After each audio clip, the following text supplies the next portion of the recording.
Bueno, buenas tardes, buenas noches. Bienvenidos a esta mesa 4 llamada Imaginación Arquitectónico-Literaria.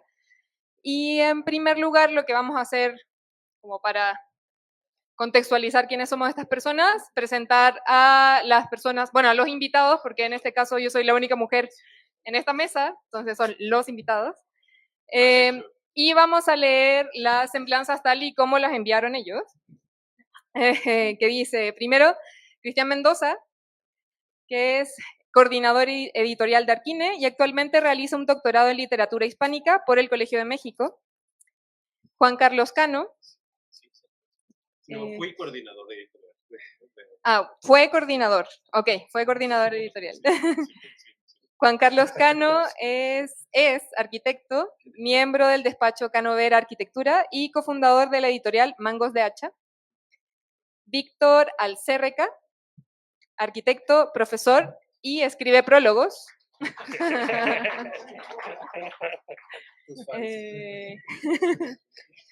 Alex Hernández, director editorial de Arquine, alguna vez escribió tweets. Bueno, y me presento yo.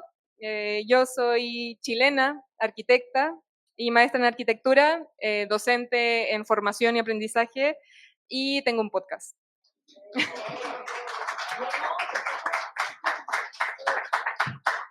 Y yo escribí, arquitecto, maestro en arquitectura, miembro honorario de la República del Montón, entusiasta de la teoría y sus derivados.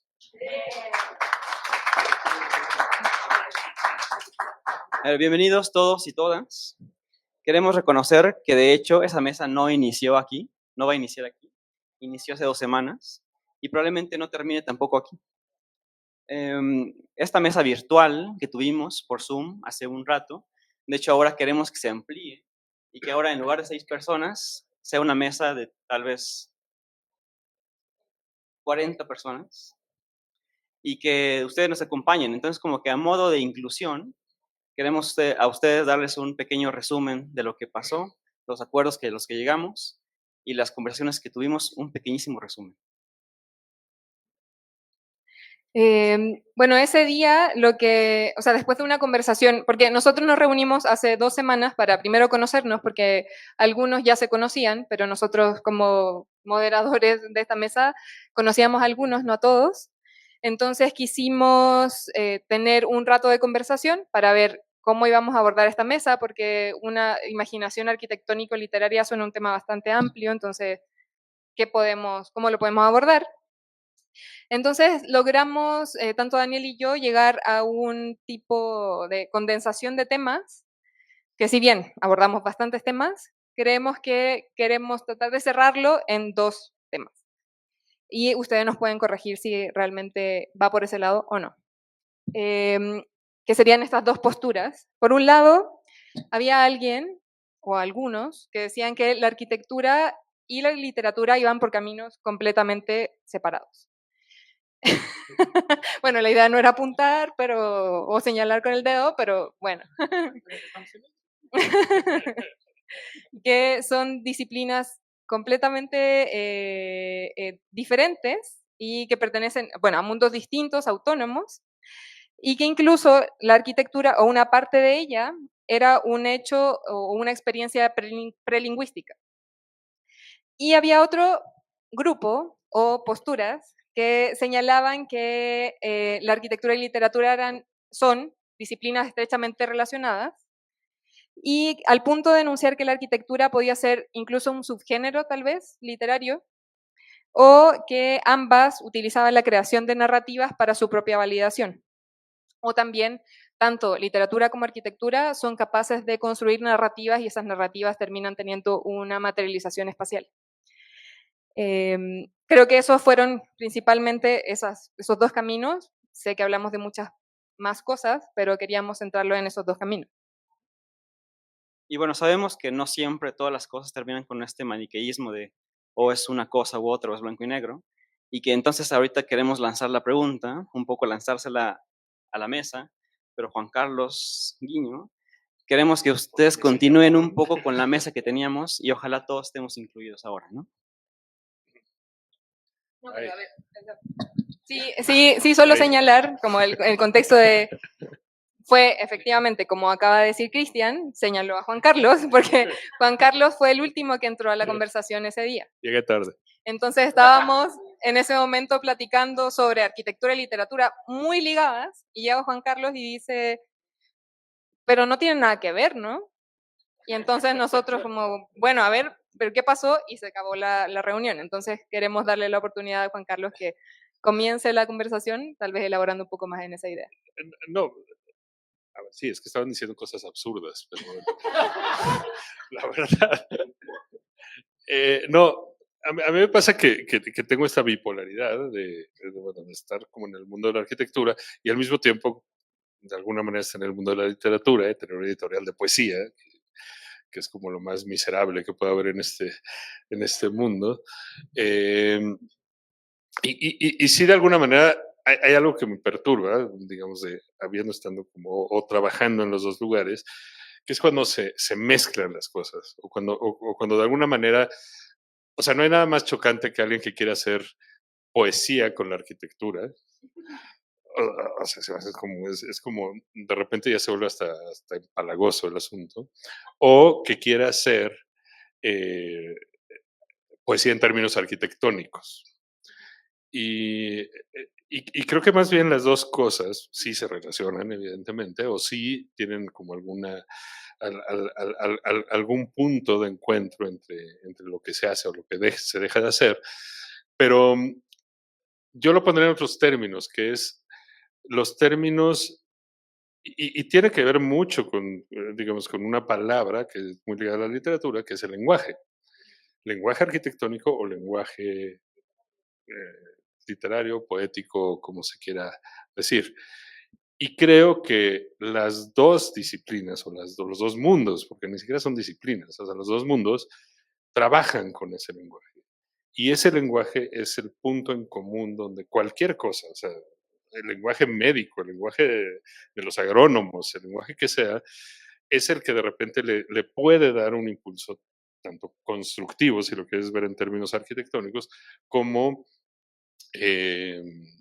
como poéticos, en el buen sentido de la poesía, es decir, la poesía no es como una oda a mi madre o una oda a mi amada, es más bien la construcción el trabajo con el lenguaje mismo o las palabras. Y la arquitectura, en el lenguaje arquitectónico, es todo este mundo de decir, bueno, es un mundo constructivo, físico, que se relaciona de alguna manera algunos términos que puedes considerar poéticos, es decir, algunos términos que llegas a un lugar y te causa alguna sensación, alguna cosa. Y en esos términos sí están ligados, ¿no? Sí están ligados como tanto la arquitectura como la literatura. El otro era más una caricatura de cómo se van relacionando las cosas, pero de algún modo, y regresando a la conversación que teníamos de así, era si la arquitectura se ligaba a la literatura por medio de todos los tratados o digamos, eh, el pensamiento que se ha generado de manera escrita, hablando de la arquitectura, los tratadistas. O sea, hablaban de Vitruvio, Alberti, etcétera, ¿no? Todo lo que puede decir como la literatura acerca de la arquitectura y lo poner en este término, decir, a fin de cuentas la arquitectura es casi una nota a pie de página de toda de esta como tradición literaria, de algún modo, de lo que se habla de arquitectura. Pero esa es escritura hablando de arquitectura, no necesariamente tiene que ser como algo literario.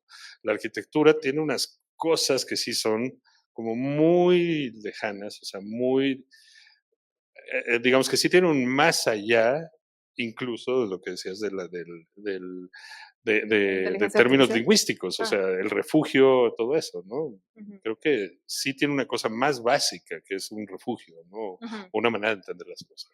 Creo que, o sea, en ese sentido, no sé si tal vez podemos dar la palabra a Víctor, o sea, por la alusión directa a que en ese momento estábamos hablando de esta experiencia prelingüística.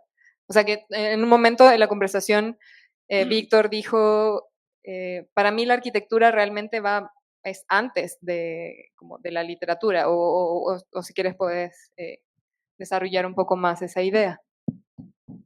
Sí. La discusión, o bueno, el punto de vista que yo trataba de defender ese día era, la arquitectura puede estar producida a través de imágenes literarias o puede producir imágenes literarias, pero la arquitectura es un hecho concreto que no necesita este lenguaje, que está más allá de este lenguaje, que está antes de este lenguaje para poder ser vivida, habitada, para poder estar en ella no necesitas una traducción literaria. Y por eso me parece fascinante y poderosa. Vamos a contextualizar un poco. Yo vengo de una época donde casi para estudiar arquitectura te exigían saber escribir cuentos, ¿no? O leer tratados de filosofía que después tratabas de traducir en arquitectura de una manera súper torpe, absolutamente absurda, ¿no? Entonces, tal vez venga de esa cruda, donde, ¿no?, tenía que estudiar con gente como Juan Carlos, que sabía escribir cuentos, entonces siempre cumplía ese prólogo de viene un cuento antes del proyecto, aunque el proyecto no tenga nada que ver con el cuento, ¿no? Los demás nos quedábamos un poco indefensos y este momento muy liberador de la teoría de la arquitectura, donde se declara que ya es una experiencia corporal, ya no es una experiencia literaria, ya no tienes que hacer un tratado para hacer arquitectura, tienes que hacer arquitectura, la arquitectura es un hecho concreto. Que eso produzca literatura antes o después, pues es un producto como paralelo, no están ligadas una con la otra. Y a mí eso me parece muy liberador que haya arquitectos y tratadistas que nos hayan liberado de eso, cuando Juhani Pallasmaa dice que en las escuelas de arquitectura se debía leer literatura, es porque en realidad lo que quiere es que todos tengamos imágenes y que tengamos algo con qué hacer arquitectura, no que tengamos que ser escritores, simplemente que tengamos materia para pensar arquitectura. Y después la arquitectura será ese hecho concreto. Y yo, tratando de meter ruido ese día, decía que la única necesidad que he visto últimamente de que mis alumnos escriban bien, me la ha dado la herramienta más improbable del mundo, cuando quisimos meternos en el mundo de la inteligencia artificial y descubrimos que los bots hablan directamente, ¿no? Ahorita, si me dan 5 minutos, quería leerles algo que me encontré allí en un chat de gente tratando de aprender creación de imágenes a través de herramientas como Midjourney, ¿no? Y donde te das cuenta que alguien, para producir una imagen, a mí me parece absolutamente fascinante esta conversación entre dos cajas negras, una caja negra que es el usuario que está tecleando, que de manera fascinante tiene que ser a través de la palabra, ahorita no hemos encontrado, y el futuro de la inteligencia artificial parece ser que en el futuro cercano seguirá siendo a través de la palabra, lo cual me parece absolutamente, de verdad, maravilloso. Esta caja negra que tiene que expresar a través de palabras para comunicarse con otra caja negra que está del otro lado y dar imágenes siempre imprecisas, siempre. Esta comunicación siempre es imprecisa, siempre es una artesanía. Los mejores creadores de imágenes en inteligencia artificial saben que es una artesanía y que la comunicación debe de carecer de excesos, debe de carecer de metáforas, debe de ser cualquier cosa menos literatura. Eso me parece increíble. Alguien que se quiera comunicar con una inteligencia artificial para escarbar en las imágenes que hemos creado todos los humanos durante tanto tiempo, tiene que usar un lenguaje directo, tiene que hablar de lo visual, tiene que hablar de lo que es hoy. No puede hablar no puede hacer literatura, eso al bot no le sirve, no le interesa, no sabe cómo traducirlo. Y eso me parece increíble porque entonces nos devuelve a los arquitectos a ese maravilloso estado donde tenemos que hablar directamente de las cosas, ¿no? Tenemos que hablar de temperatura, tenemos que hablar de escala, tenemos que hablar, si acaso hay una referencia a un estado de ánimo, tiene que ser directo, ¿no? Si yo digo pensative en un prompt, sí se puede traducir, pero eso refiere a un color, refiere a una temperatura, refiere a un estado físico, y eso me parece increíble. Y me parece liberador, porque entonces sí, resulta que los arquitectos o los estudiantes de arquitectura necesitan saber escribir, pero necesitan saber escribir de una manera precisa, necesitan describir hechos físicos, no necesitan contar historias, no necesitan, claro, toda arquitectura tiene un nivel de connotación, eso no nos vamos a liberar de ello, la arquitectura es un hecho político y puedes connotar con tu arquitectura cosas, pero eso es otra vez un proceso de comunicación impreciso. La arquitectura se comunica de maneras precisas, medibles y objetivas. Y eso nos pone, si fuéramos un género literario, en un estado distinto al de la literatura como la conocemos todos, o al de la poesía, como dice Juan Carlos. Hay experiencias arquitectónicas que pueden ser poéticas, pero solo a través de la experiencia de hechos completamente objetivos y exactos y precisos, y que pueden ser descritos con otro tipo de lenguaje que no es el lenguaje literario. A mí, o sea, bueno, me gustaría como que ustedes puedan tomar el micrófono cuando quieran, pero sí pensando en o ligar en la manera de que estos prompts o la manera de escribir y de describir la arquitectura para luego tener una imagen, porque sí me liga con lo que hablamos al inicio de esa mesa, especialmente con Cristian, cuando hablaba de la manera en que se redactaban textos, especialmente como en la colonia, al tratar de describir a nivel de normativa de qué manera se va a construir o diseñar las ciudades en este nuevo continente, que esa manera de describirlas terminaba teniendo una repercusión en un hecho concreto que es como el diseño de la ciudad. Entonces me gustaría como tal vez si quieres desarrollar un poco en eso, ligándolo con lo que estaba diciendo Vic. Sí, bueno, me fascinan dos cosas que surgieron, que son dos géneros literarios, hablando de arquitectura, la poesía y del cuento. Si alguien como Cano, que que su editorial edita poesía de vanguardia, de veras, dice que la arquitectura es mala poesía, yo le creo. yo le creo a Cano. Ya respecto a los cuentos, ahí sí no sé si los arquitectos sean malos cuentistas. Y esto lo relaciono en tanto que un poco este contraste que estableció Víctor de que la literatura no es objetiva. Yo creo que es objetiva. Citaba en esa vez, pues, las cartas de relación de Cortés, que vinieron de la mano de cartografías, que estaban estableciendo una ciudad que aún no existía. Al menos la más famosa es el dibujo que va en espiral, y sobre la cual se basaron otras descripciones de las Américas en Europa. No había una descripción precisa, y sin embargo esa forma de representación, que no pertenecía al ámbito de Mesoamérica, fue tomada como un instrumento no fue tomada como una ficción, sino como un instrumento de representación que le permitió hablar a otros cronistas sobre las condiciones que se estaban poniendo de hechos construidos en la Nueva España, ¿no? Y eso vino de la mano también va en partida doble, es una representación que fue tomada como objetiva, pero es también una representación simbólica. Y yo me preguntaba hasta qué grado estos lenguajes que se asumen de representación, creo que siempre fueron objetivos a lo largo de las épocas. Si los historizamos, creo que siempre fueron objetivos. Aun cuando las cartografías, que también es una idea que a quienes estudiamos literatura nos gusta mucho, sobre todo literatura de los siglos XVII para atrás. En las cartografías, si había un monstruo ahí, no era un ornamento. Decían, esto es un monstruo. Los marineros que se van a ir hacia la América van a encontrar monstruos, van a encontrar seres fantásticos como sirenas o como negros, o como sodomitas, o como estos bestiarios que permearon mucho el imaginario de las representaciones del espacio.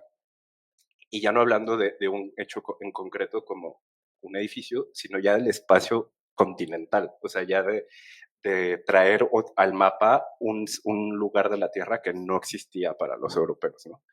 Entonces, si hay un monstruo, pues es que efectivamente la gente se iba a encontrar un monstruo. También traigo a colación Severo Sarduy en su ensayo barroco, habla sobre la planimetría italiana, del barroco italiano, y habla sobre cómo algunos dibujos, cuando estaban intentando expresar, o cuando estaban estableciendo las cúpulas, ponían ángeles. Y esos ángeles, de nuevo, no son un ornamento, no es una imaginación, sino que el arquitecto estaba intentando que quien fuera a habitar o ocupar o a tener una relación con ese hecho en concreto también tuviera una relación con el cielo.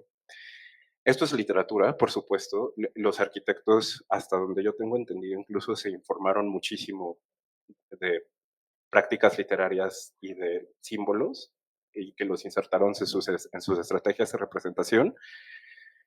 Ahora, ¿hasta qué punto también planimetrías, el repertorio de planimetrías contemporáneo también es objetivo, el definir el norte, definir esto es una casa con tantas habitaciones para una familia? Más que objetivo, no está siendo históricamente funcional para esta época, porque digo, si hace 3 siglos creían que había monstruos en el mar, ahora creemos que un arquitecto puede definir nuestras formas de vida porque es un hecho concreto y objetivo. Entonces, no sé, eso lo pongo en duda y creo que la literatura en eso ha demostrado que es tan objetiva al grado de que todas estas formas de representación también incidieron fueron instrumentos de colonia. O sea, quienes vivían aquí antes no sabían que un territorio se representaba en términos de cartografía, y que la cartografía es un instrumento para conquistar. Entonces, quienes llegan no solo traen religión y armas, también traen representaciones visuales, como los mapas. Es un poco lo que yo discutía, pero bueno. Y yo creo que, gracias, como para darle, como concluir el primer ciclo de conversación, quizás me gustaría incluir el tema de las ficciones, que eran donde a veces uno decía, o llegamos a un punto en la conversación donde decíamos que quizás para poder experimentar cierto espacio necesitábamos de una consolidación o de una validación de una cierta narrativa que venía de una literatura previa, creada o no creada desde la propia arquitectura, y que esa nos permitía experimentar ciertas cosas que ya estaban medio predispuestas. Es decir, podíamos quizás entablar cierta relación con un espacio a través de una narrativa que se nos venía tal vez adscrita y que aceptábamos per se, y que no siempre era una arquitectura prelingüística o la sensación o la experimentación fenomenológica de eso. Bueno, digo, si entiendo bien la conversación en la que íbamos, un poquito, ¿no? Entonces, quizás ustedes pudieran tal vez aplicar un poquito o conversar un poquito de eso, en donde no era tan clara más bien poniendo como contrapunto, la clara relación en donde la literatura y la arquitectura se unían, sino es que a partir de una cierta subordinación de la arquitectura a ciertas narrativas literarias. Si pones bien. Yo como ya... Sí, se escucha. ¿Sí? Bueno, como yo ya no me... Ya llegué de las notas, traje mis notas para acordarme de lo que iba a decir. Tiene un poco que ver con todo eso que han hablado, porque el título es Imaginación arquitectónica literaria, tiene que ver con eso, ¿no? Me recorrí las 3 palabras para ver. Primero, imaginación, y como había platicado un poco ahí, me fui a abrir el libro que tenía atrás y a recorrer las definiciones, y escogí Sartre porque me gusta lo que dice. La imaginación es un acto, no un tipo de conciencia. Entonces, la imaginación es una forma de la conciencia de cómo ves las cosas. Lo arquitectónico ya me empieza a generar problemas. Primero, y un paréntesis a mis notas. También hay que aclarar que todo lo que digamos aquí de arquitectura tiene que ver con cierta idea de arquitectura que se inventó en Florencia, Milán, Roma en el siglo XV, que se inventaron que venía de la de Vitruvio, pero no es cierto, es un invento a partir de la Vitruvio, porque es otra cosa, y que se impuso imperial y colonialmente en el resto del mundo, ¿no? No es la arquitectura, es una forma de arquitectura impuesta imperialmente en el resto del mundo y que nos la hemos creído como arquitectura. ¿Qué es la arquitectura? Son muchas otras cosas, ¿no? También, y también tiene que ver con lo literario, porque tiene que ver con los tratados, con las leyes y con demás, pero lo arquitectónico Roger Scruton, un filósofo inglés que ya se murió en la mesa, decía yo, afortunadamente, pero no, es un filósofo conservador inglés que escribe un libro que se llama La estética de la arquitectura, que era consejero del príncipe Carlos y esas cosas. Dice, la experiencia de la arquitectura depende de la concepción del objeto. Y también a partir de una filiación con las ideas de Kant, ¿no? Escribe Scruton. Ver un edificio como arquitectura no es lo mismo que ver una obra de albañilería. Y este tema que recorre todo, no sé si toda, pero buena parte de la concepción de lo que es la disciplina, yo abajo anoté esta famosa frase, bueno, mitad de frase de Nicholas Pevsner, ¿no? Que dice, un cobertizo de bicicletas es un edificio, la Catedral de Lincoln es una obra arquitectónica. Esa diferencia entre lo construido, la construcción y la arquitectura, se me hace interesante porque me conecta a mí algo, de alguna manera con lo literario, ¿no? Porque hay escritura y hay literatura. ¿Y dónde entra la diferencia, no? Haciendo una paráfrasis de lo de Pevsner, digo yo, la lista del mercado es escritura, no sé, el Quijote de la Mancha es literatura. Pero también puede decir, el índice de la enciclopedia es escritura, pero el índice de la enciclopedia china, escrito por Borges, es literatura. Entonces, ¿cuándo la escritura se convierte en literatura? Cuando una legislación, Foucault lee legislaciones como con literatura. También lo hace André Gide. Entonces, este juego es interesante, ¿no? Cómo están esas cosas. Y eso creo que tiene que ver con cómo hay lo que dice, me fui a lo que dice Derrida sobre la literatura, que es muy bonito, porque es una manera de tener cierta intencionalidad sobre la escritura. Es como la escritura que se dobla sobre sí misma. Y si dijéramos que la arquitectura es la construcción desdoblada sobre sí mismo, está bonito, está chido, pero además ahí se mete lo literario de alguna manera, ¿no? Hay esta explicación literaria. ¿Será porque el 6 de octubre hace poquito hubiera cumplido 137 años Le Corbusier con el del plano bus? Pero, por ejemplo, el plano bus, Le Corbusier literariamente, yo decía que el Corbusier escribe horrible, pero no, escribe muy eficientemente para lo que quiere, pero muy feo. Describe eso como un espacio de progreso, de desarrollo, no sé. No es cierto. El plano bus es la forma moderna de una plantación, ¿no? Tenemos la ciudad de los europeos, que es la casa del hacendado, tenemos la zona industrial, que es la zona de producción, y toda esa línea sinuosa bellísima, que son las casas de los trabajadores indígenas. Le Corbusier está haciendo una plantación, un edificio colonial, que nos lo vende con literatura como arquitectura moderna, y que es lo que va a salvar al hombre, que no sé qué, no sé cuánto, ¿no? Es un buen cuentista. Y ahí, por ejemplo, un poco apuntando a lo que decía Víctor, ahí no es que connote o denote, ahí es que mete en un edificio de concreto a los que trabajan y en otro lado distinto, separado, a los colonizadores. O sea, hay un acto físico, una acción que determina las vidas de las gentes, ¿no? Y otra vez, no por no por casualidad, el 6 de octubre, perdón, el cumpleaños de Le Corbusier, pues por el 7 de octubre voy a hablar de Rafael Aleder, un poeta palestino que fue asesinado como otros 41,000 palestinos en el genocidio que ahorita estamos muchos atestiguando en silencio, ¿no? Hay una parte, hay un video de él explicando una cosa bellísima que dice, tiene 60 alumnos enfrente, y dice, ¿cuántos de ustedes han ido a Jerusalén? 3 levantan la mano. Y dice, ¿cuántos de ustedes sueñan en Jerusalén? Todos levantan la mano. ¿Cuántos de ustedes aman Jerusalén? Y todos levantan la mano. Dice, soñamos y amamos Jerusalén porque hemos leído de Jerusalén, porque nos han contado de Jerusalén, porque hay poesía sobre Jerusalén. Y eso es lo que nos conecta a nosotros con nuestro homeland, ¿no? Con nuestra patria, con nuestra herencia. Y por eso quieren desconectarnos de eso, no quieren romper eso. Y entonces cita, perdón, cómo el acto poético se vuelve un acto de resistencia. Y eso es súper bello, ¿no? Es una forma de reocupar el territorio del que han sido desposeídos. Y cita, y lo googleé para ver si era cierto, y bueno, no es que dude de lo que diga, pero como Moshe Dayan, que fue primer ministro, general, bla, bla, en Israel, dijo, de Fado Atakutukan, una poeta palestina, dice, leer un poema suyo es como enfrentar a 20 comandos. O sea, la fuerza de sus palabras eran tales que, y terminó en la cárcel, ¿no? Y como varios poetas palestinos también. La palabra nos hace reimaginar esas cosas, nos hace reimaginar espacios. Y al leer va todavía más lejos porque dicen, no solo somos nosotros los palestinos. El sionismo se imaginó Palestina literariamente antes de llegar a Palestina. El cuento de que una tierra sin pueblo para un pueblo es un cuento, es una mentira, pero es una mentira literaria que se construye para después ocupar la realidad, que después se ocupa con murallas y con casas y con construcciones arquitectónicas. Hay una relación muy cercana en eso, ¿no? Creo que ahí esto hay como doble doblez, ¿no? Esto de qué define lo arquitectónico es como esta pretensión artístico, erudita, intelectual, ¿no? Es la arquitectura doblada sobre, es como literatura, es decir, la arquitectura no es la lista del mandado, ¿no? La arquitectura es algo más que la lista del mandado. Aunque luego podemos ver, no sé, el muro de piedra, o no sé qué decir, qué poético, ¿no? Porque cuando nosotros como arquitectos le damos ese, como objet trouvé, ¿no? Como si André Gide se encuentra la lista del mercado y la pone en su libro y dice, es literatura. Pero además, para hacer eso, hay toda una literatura arquitectónica y extraarquitectónica, o sea, por arquitectos y no arquitectos, pero sobre arquitectura, que le da carta credencial a ese procedimiento, ¿no? Que dice, esto es lo que tiene sentido, ¿no?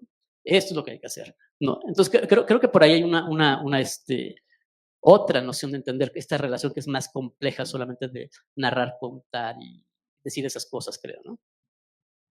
Bueno, sobre esto que decía Alex, perdón por, perdón por saltar al micrófono, hay una novela que creo que los arquitectos deben leer, que es Crónica de Intervención de Juan García Ponce. Es la novela definitiva de García Ponce. Lo que voy a contar, por supuesto, es una coincidencia muy desafortunada, pero una coincidencia al fin.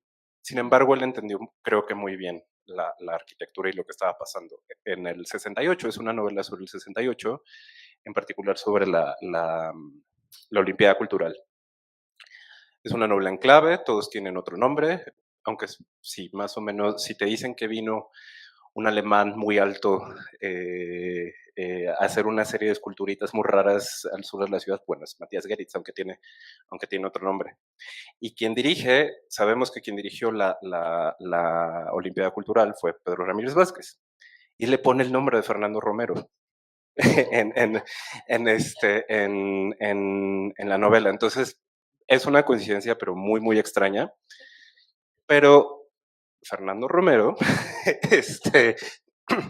el de la novela, en algún momento está reunido con el comité de la Olimpiada Cultural. Fernando Romero, el de la novela, es arquitecto y les dice a su equipo, estamos imaginando la ciudad que todavía no existe, estamos creando la imagen de lo que todavía no existe. Por supuesto que él está hablando de una serie pues, de las intervenciones efímeras o no efímeras que iba a haber en la ciudad. Pero poquito después ocurrió Tlatelolco, nada más y nada menos que en el conjunto habitacional Nonoalco Tlatelolco. Y en esa novela él describe que, bueno, la ficción que fue Nonoalco Tlatelolco, que fue vivienda para todos, la clase media ya puede tener un techo asequible a muy poco dinero, puede tener sus propias instalaciones, puede estar incluso aislada del resto de la ciudad, pues aquí matan gente, ¿no? Entonces, lo que está intentando demostrar Juan García Ponce de una manera muy lúcida es que el discurso de la Olimpiada Cultural y del hecho construido que trajo el 68 fue la democracia del prismo, comunismo, cosa extraña, y que eso es la imagen de la ciudad que todavía no existe, a pesar de que Nonoalco ya al menos los personajes y Fernando Romero ya conocían. Un poco lo que comentaba en la charla con Yara, es que creo que las ficciones siguen ahí. O sea, Juan García Ponce habla de una ficción en particular muy célebre, la del conjunto habitacional y de los ideales de democracia que lo impulsaron, que eso es la ficción que informa el hecho construido. Yo decía en la charla con Yara que ahora es la arquitectura sustentable, ¿no? Ahora es el cambio climático, la noción sobre el planeta. Por supuesto que sabemos que la solución es no construir. O sea, que la única solución para salir de esta es dejar de construir, cosa que no va a pasar. Sin embargo, hay una serie de dispositivos retóricos, como los que menciona Alex, que nos hacen pensar que esta arquitectura, bueno, la moderna era la democracia, ahora es la amable, la que deja una huella ambiental sumamente mínima, el concreto no es armado, etcétera, ¿no? Entonces, ahora creo que hay otras inquietudes que pueden provenir de ficciones o de realidades, pero que no es, creo que el lenguaje político, estético, etcétera, siempre está en tensión con hecho construido. Eh, a- a- y, y es historizable, o sea, se puede entender a través de otras épocas. Ahora es la muerte del planeta, no sé en 50 años de qué se trate. Podemos suponer entonces o decir, quizás una pequeña provocación en la mesa, que la literatura está presente en la arquitectura en función de su carácter de proyecto, es decir, en su visión a futuro, en la medida en la que se busca validar a sí misma y justificar su construcción, que tiende a ser más tardada que la literatura, tiende a ser más pesada que la literatura, más costosa en términos materiales, personas, tiempo, etcétera. Y solamente a partir de cierta literatura, cierta narrativa, es entonces cuando nosotros como arquitectos pretendemos meter e incrustar en el ideario del mundo cierta obra medio validada desde el principio, pero termina siendo puro cuento.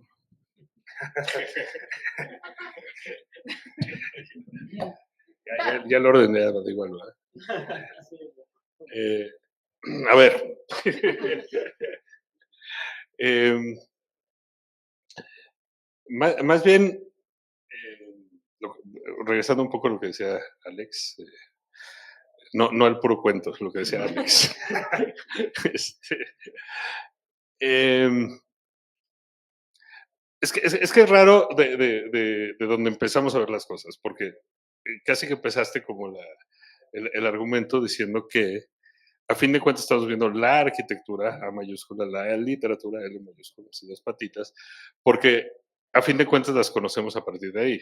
Y justamente creo que lo que hay que plantear es que no hay que entenderlas a partir de ahí, porque entonces sí viene siendo todo lo que decías del colonialismo y de dónde vienen las cosas y de dónde entiendes como cierta noción de orden, porque es un orden, a fin de cuentas, de orden de cómo catalogar cosas o cómo catalogar autores. Y, y si hay algo chocante en nuestra manera de relacionarnos con cualquier cosa, que es, ahorita dices, el edificio de autor X o la obra de autor X. Y que siempre hay un autor o autora atrás de las cosas. Y esa es nuestra manera de entender las cosas actualmente y de cómo relacionamos literatura con la arquitectura, porque a fin de cuentas se relaciona a partir de autores o a partir de gente iluminada que hace tal cosa. Y no es peyorativo en relación al talento de ciertas personas que evidentemente hacen cosas, sino nada más que seguimos entendiendo la historia a partir de esos términos, lo cual a mí es lo que se me hace absurdo cuando lo estás relacionando entre estos, ¿no? Esta es la influencia de tal y tal y tal y tal, y a fin de cuentas es un catálogo de nombres, es un catálogo de personas que determinan ciertas cosas.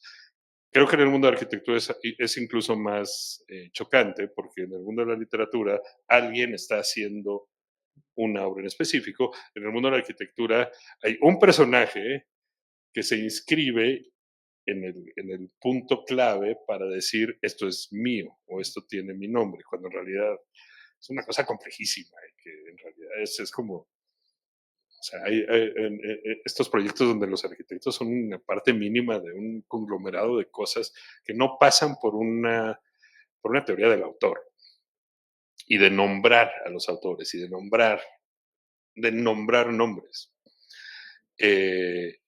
Y en ese sentido, sí se vuelve una historia prácticamente de cierto entendimiento occidental a partir de esto, ¿no?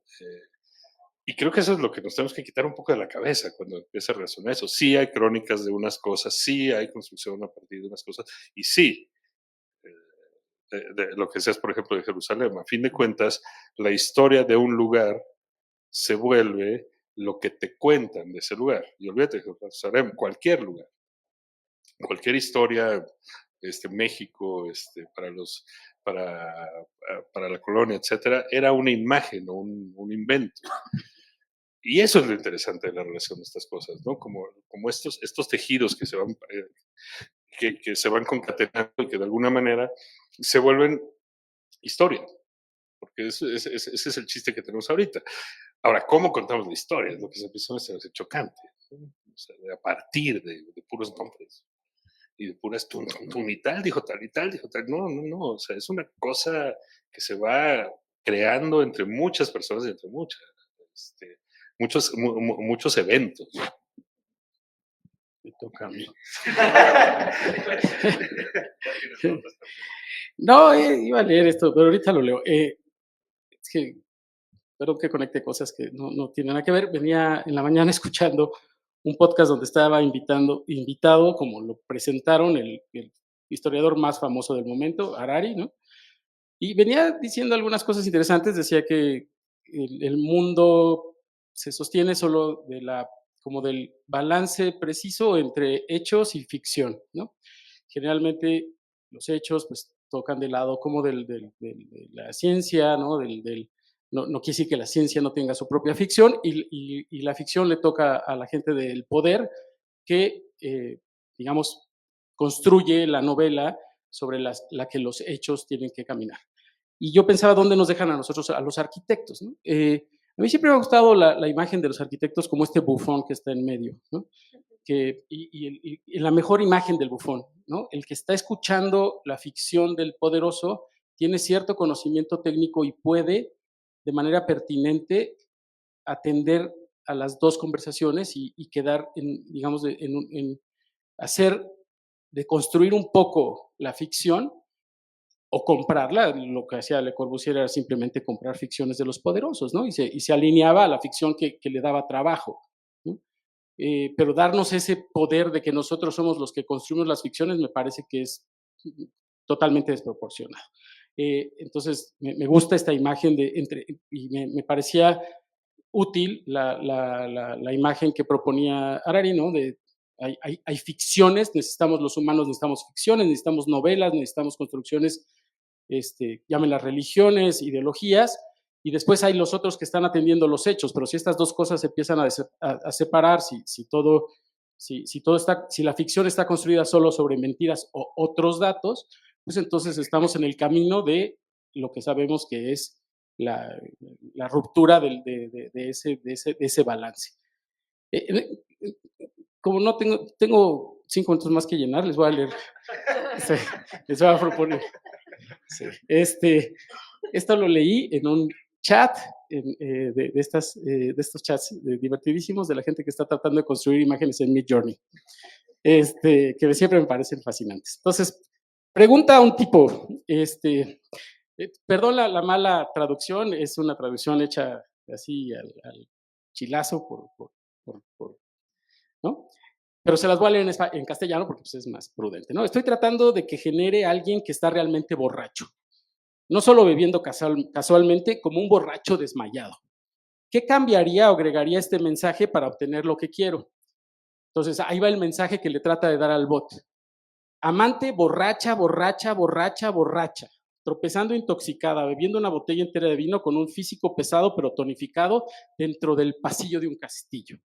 Ella se tambalea a la vista, una visión de elegancia desaliñada. Su comportamiento, una vez pulido, ahora ligeramente deshilachado en los bordes.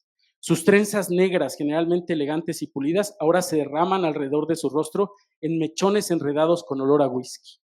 Sus ojos, una vez brillantes y calculadores, ahora brillan con un brillo vidrioso, su enfoque habitual suavizado por la neblina del alcohol. Sus labios carnosos y carmesí se curvan en una sonrisa sensual y descuidada mientras se balancea a un ritmo interno, sus curvas acentuadas por el vestido carmesí ajustado que se adhiere a ella como una segunda piel. Y sigue y sigue y sigue. Me voy a quedar a la mitad.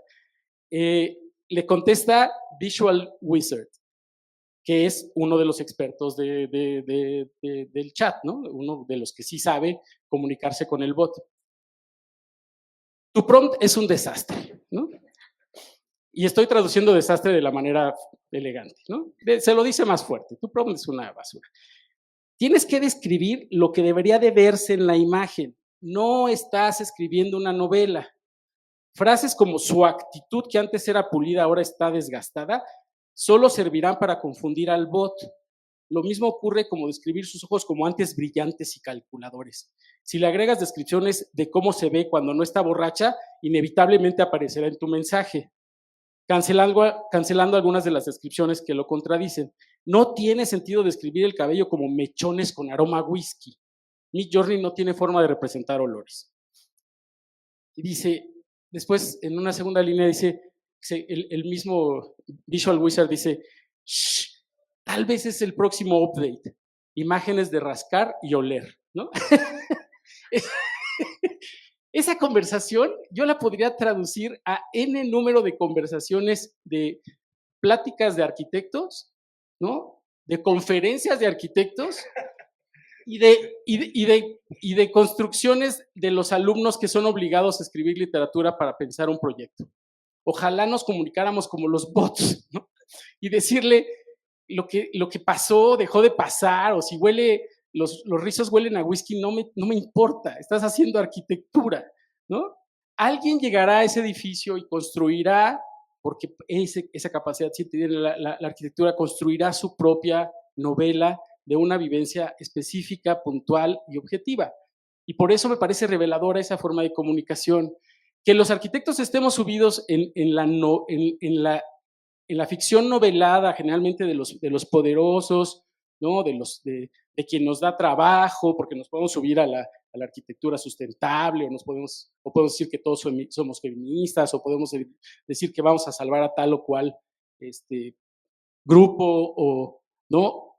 Eso lo adoptamos en el discurso arquitectónico y lo convertimos en arquitectura por una necesidad de obtener trabajo, ¿no? No porque realmente lo creamos en realidad, ¿no? Y en ese sentido yo creo que la responsabilidad de los arquitectos como bufones es atender conscientemente lo que está diciendo la novela, ¿no?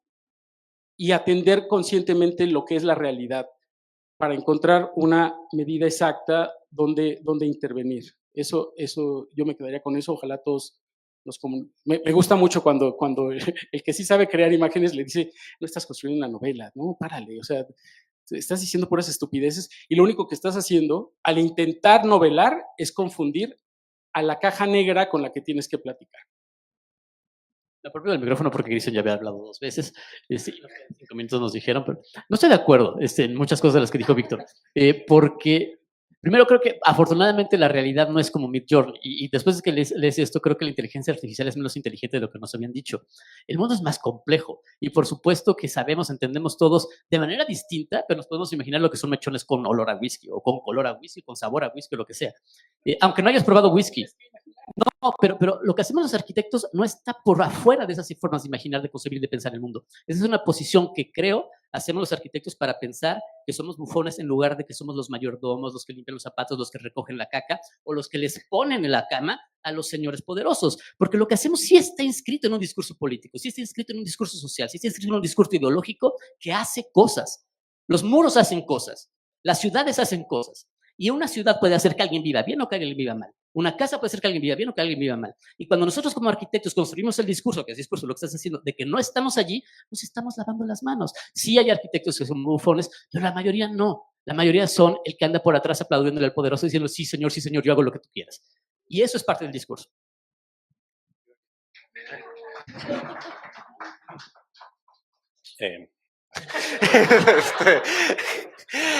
Yo estoy de acuerdo con Cano.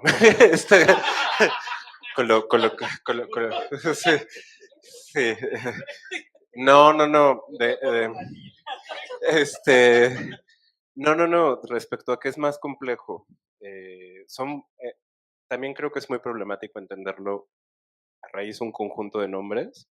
Incluso aquí está Fernanda Canales ya, que decía, bueno, incluso las historias que he revisado de historias de la arquitectura no tienen mujeres. O sea, la historia está muy, muy sesgada. Esos nombres de los que se aprende tanto de la literatura, es decir, como también de la arquitectura, pues está según unos sesgos tremendísimos que hay que saber ver. Incluso, con esto yo cierro, yo creo que sí hay una distancia insondable entre lo que la arquitectura hace y lo que la comunidad produce en torno al hecho aislado. Yo creo que la arquitectura no lo logra decir nunca. Incluso, bueno, en mi paso por Arquine, vi algunos tics de representación, ¿no? De cómo fotografías tu proyecto, de cómo lo presentas, etcétera, etcétera. Y quienes hacen arquitectura comunitaria, quienes hacen arquitectura para pueblos rurales, con adobes hechos por mujeres, etcétera, etcétera, también tienen esos tics.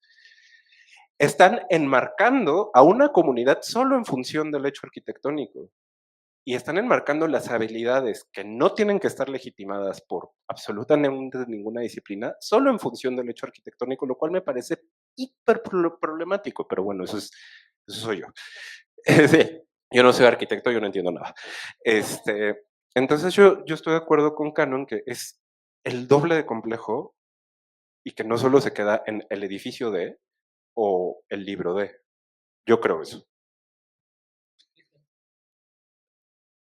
O sea, no sé cómo andamos de tiempo. Como 2 minutos. Ok. Es que a mí me gustó esta discusión que se dio de manera directa, o sea, interpelándose, mirándose incluso. Pero ¿por qué el bufón necesariamente tiene que ser alguien que no tiene conciencia de lo que está haciendo? El bufón necesariamente... No, al contrario, que el bufón es crítico del poder. Sí, claro. Yo digo que no somos, que la mayoría de las veces algunos sean bufones, la mayoría no. La mayoría es el que va a la charolera. De manera acrítica, sin conciencia de clase, sin conciencia de... O sea, creo que... Pero el bufón es crítico con permiso del poder. O sea, también es eso. El bufón no se juega nada. Digo, el bufón es crítico con permiso del poder. El bufón no se está jugando la vida. El bufón no es un rebelde en la medicina de la calle que puede terminar en la cárcel. El bufón es un enano que al final va a ser enterrado con honores.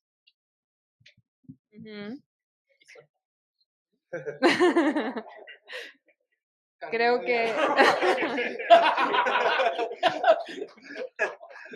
Bueno, creo que...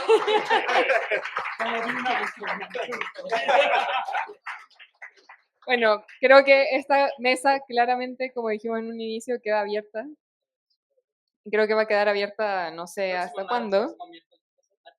Hoy es martes. No, yo sé. Pero bueno, la idea era esa, o sea, compartir cómo inició esta mesa de discusión, abrirla acá, no cerrarla aquí, continuar más adelante compartiendo como sea, en otros formatos y bueno, eso. Y quizás como la metáfora inicial es una mesa que se amplía, ahora ya más personas, quizás alguno de ustedes tenga alguna inquietud que quiera compartir. Porque vinieron a ver a Terry y a Jimena a ellos. Por supuesto que... Pero ahora tienen...